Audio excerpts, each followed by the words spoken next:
સુરતના વિવિધ કાપડ બજારોના વેપારીઓએ તેમની ગંભીર ચિંતાઓ અંગે ફોસ્ટા કાર્યાલયનો સંપર્ક કર્યો। આ બેઠક દરમિયાન સંગઠને બજાર વિસ્તારમાં સક્રિય કેટલાક અસામાજિક તત્વો દ્વારા કરવામાં આવતી નકારાત્મક માનસિકતા અને ગેરકાયદેસર પ્રવૃત્તિઓ અંગે વિગતવાર ચર્ચા કરી હતી।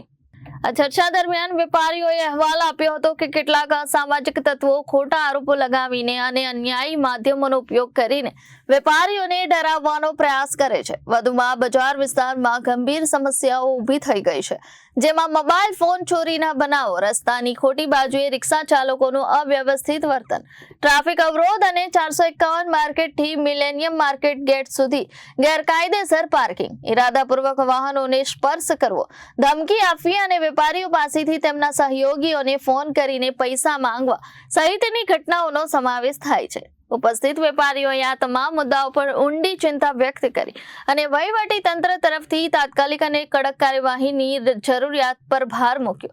પ્રમુખ કૈલાસ હકીમે ઉપસ્થિત તમામ વેપારીઓને ખાતરી આપી કે સંગઠન આ ગંભીર મુદ્દાઓને ખૂબ જ ગંભીરતાથી લે છે। તેમણે માહિતી આપી કે ફોસ્ટા ટૂંક સમયમાં પોલીસ કમિશનર કાર્યાલય, સીપી કાર્યાલય અને સંબંધિત વહીવટી અધિકારીઓને મળશે અને આ સમસ્યાઓના કાયમી ઉકેલ માટે નક્કર અને અસરકારક કાર્યવાહીની માંગ કરશે।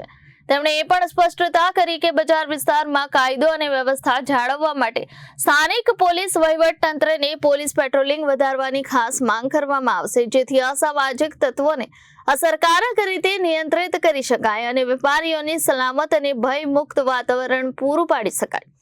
ફોસ્ટા હંમેશા સુરતના વેપારીઓની સમસ્યાઓ, પડકારો અને સૂચનો સરકાર અને વહીવટી તંત્ર સમક્ષ મજબૂતીથી રજૂ કરે છે અને સંવાદ, સંકલન અને સહયોગ દ્વારા વ્યવહારુ ઉકેલો તરફ સતત કાર્યરત છે।